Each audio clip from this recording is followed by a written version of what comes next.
And we are live. Okay, so I'm going to try to do a very focused video today on you have been admitted to hopefully several PhD programs that you're into, and you're trying to narrow it down and where should you ultimately go to start your PhD. So this video is not for people who are applying, because if you're applying, I think the important thing is to apply fairly broadly to a set of places that you would reasonably be happy going to, but it's hard to get into competitive places. So assuming you've gotten in, congrats, and you've probably done some campus visits, done some Skype calls, done some phone calls with relevant faculty and grad students, and people have been talking to you about a lot of stuff. So every year I talk to prospective students, either on Skype or doing on-campus visits about their interest in going to do a PhD and accepting their offer at various places. And I find myself saying the same things and again. So therefore, I'll make a video.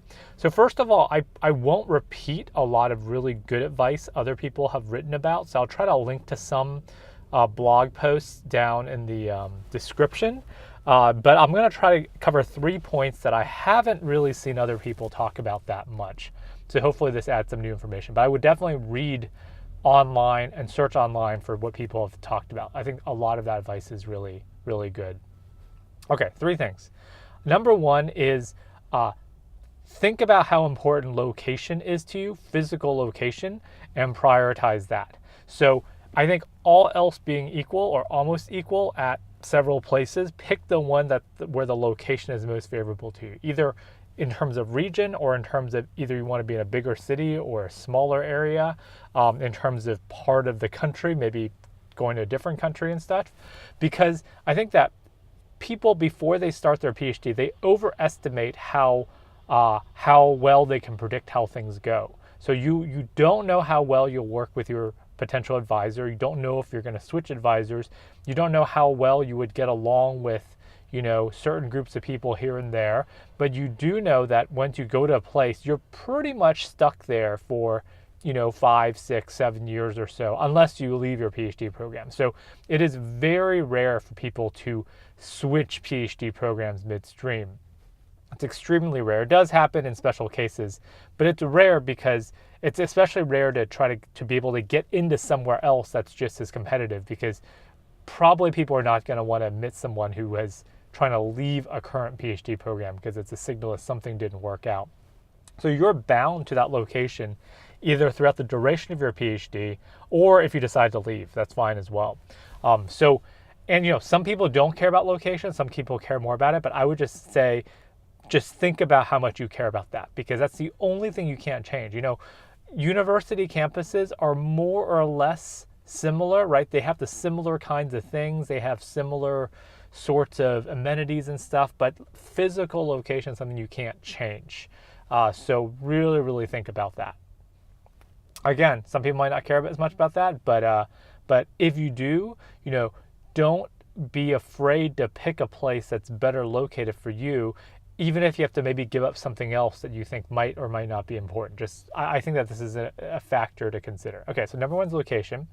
Number 2 is something that I tell students to keep in the back of your head. You're not going to use this now, but a few years later, hopefully you remember what I just told you, which is wherever you pick to go, commit to that and don't have regrets and think that you should have gone elsewhere. Because sometime during your PhD, somewhere, sometime, things are going to go pretty badly and you're going to be in a bad, mental place. And then that's the time when you're tempted to think, oh, I should have accepted the offer at this other place, because then my life would have been so good, because these things would have worked out, the best case scenario, but instead I'm here and I'm miserable. Or some other time you're like, oh, I should have gone to this other place, or this other place, or this other place, because then I would not be stuck in this rut I'm in right now. But the truth is, if you went to that other place, you would be stuck in some other rut at some other time. It happens to everybody. It's a normal thing. So don't have, kind of remorse and say, oh, I really should have gone this other place. I would have been so successful if I went elsewhere. Instead, I'm here and I'm not doing that well right now. Focus on doing the best you can where you are once you commit to the decision, and commit for those years. Now, of course, I think it is a perfectly fine thing to leave your PhD program and go off to industry and work. I mean, I have many friends who do that. But that I think is different, because that's just saying, I am not going to be doing this path. I'm going to try something else, which is completely fine. But I think the thing to avoid, that I tell students avoid, is, avoid thinking, I'm in the PhD program in this place. Oh, I really should have gone to the PhD program in this other place I got into, or this other place I got into. I'm in school A right now. I'm in a low point. I wish I'd gone to school B because it would have been better this way, or I wish I'd gone to school C because it would have been that way, or I wish I'd gone to school D. If only I'd gone to school D, things would have been so good. Don't think those thoughts down the line, because those are just ultimately self-destructive. And also because there's no feasible chance you're going to get the switch to go to those schools. And even if you do, you're not really starting at that same mental space. So, wherever you decide to go, commit to it. To either finishing your degree or, leaving early is fine as well, as long as you can find a good position for you in another sector. But don't have that feeling of, oh, I really should have gone this other place. Because if you went to this other place for a PhD, you would have thought, oh, I wish I'd gone to the place you'd actually gone, because the grass is always greener, trust me. Okay, that's number 2. Number 1 is location. Number 2 is don't have regrets and commit to where you go.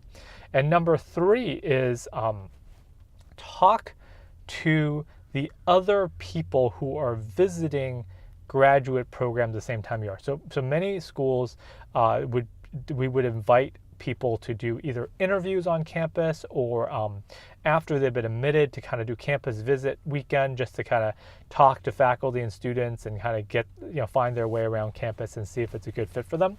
I think one thing that people don't tell folks enough, which I keep on telling people, is talk to these other people you're visiting schools with, make friends with them, get along with them, see what they're up to, keep in touch with them, even if they're going to go to different schools. You're all going to be visiting these graduate programs together. You're probably not all going to go accept the same programs, because you might go to school A, you might go to school B, school D, C, school D. But guess what? These are the people who are starting their PhDs around the same time you are. They're in your kind of cohort, in your generation, and in your field, right? In your academic or research field.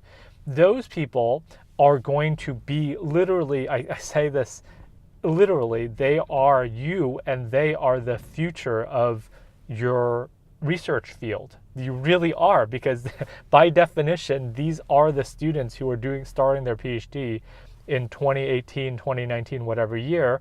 That is the class of 2018. No matter what school you go to, you are that class. And in 5 or 6 years, you're mostly going to all graduate and then be off to different positions, whether it's being professors or being research staff or being engineers or being CEOs and starting companies, working in government, working in nonprofits. You're going to be off in all sorts of these different parts of the of society, and then in 10 years or in 15 years, you're all going to be rising up in your positions.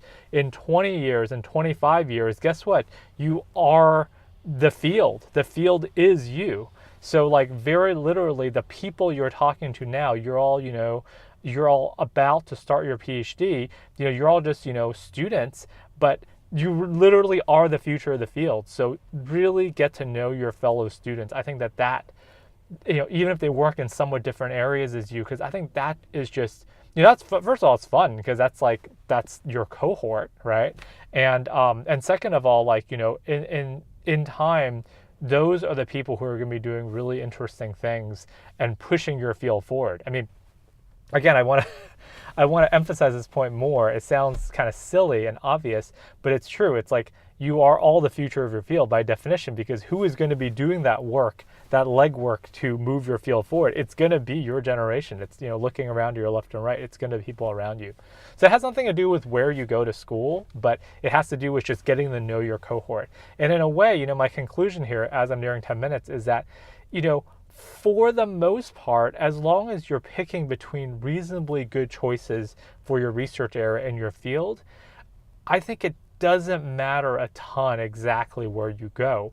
And it's because this research community is this, distributed community, and that there are definitely multiple paths to success. And, thinking about my cohort, starting up in doing their PhD, I don't actually even remember where a lot of people did their PhD, but, I just remember that they're doing interesting things in various ways. So really keep that in mind. And I'm going to jump back to the second point. I'm going over it. The second point is the no regrets thing. The no regrets thing. The other part about that is that wherever you go, you're going to somehow limit your choices of what you're going to work on, because by definition, certain advisors, certain labs in that school are not going to overlap completely with the advisors and labs in other schools. So by picking a school, you're really are honing down a certain kinds of directions of what you're going to work on, and you probably will not be able to work on certain other things. But of course, you're only going to be working in one direction for the most part during your PhD anyways. So I think it's really important to have the no regrets thing, because it's like, if you're working on this area that you believe in, don't go look and say, oh, I should have gone to this other school. I could have worked on this other area that was really cool. Because if you went to that other school, maybe the chances are you would have looked at the previous school and be like, oh, I really could have worked in that area. So really just, just focus and commit it, and find a place that feels good for you in your gut, and keep in touch with the people who are in your cohort, because you're literally the future of the field. So anyways, I think that this is what I tell students who are coming up and about to start their PhD. And I think my closing note, I'm going to keep going over time, is that I think you should be excited about the place you're going to start at. I think that's the final gut check and gut feeling. I think if you thought about these things through and just trust your gut, you should be excited about starting at the place you're going to, because this whole process is so long and so potentially draining that if you're not super excited and just super motivated when you start, then it's just going to be really hard. So if you're picking between places, in one place you're like, yeah, I should quote unquote go here, or I ought to go here because it checks all the right boxes, or like this sounds like it's the right thing, it's the more prestigious thing, it's the thing that seems more checks off all the boxes on paper, but I just don't have a great feeling about it. I just kind of not excited. I'm kind of like indifferent. But there's other places like, yeah, maybe on paper or on based on my own work or interest or whatever, just rationally, it's not that great a fit, but I'm just viscerally excited for some reason, like something just draws me to it. It's magnetic. It's something in my gut. I would just go with your gut, because I think that, whatever place you're actually more excited about, that energy is going to carry you through all the challenging times. Okay. Once again, I am over time, but remember 1, 2, 3 is location, no regrets, and getting to know these other students in your cohort, no matter what school they go to, right? Like they're not going to probably all go to the same school, but get to know your research community wherever they go for their PhD. Okay, till next time.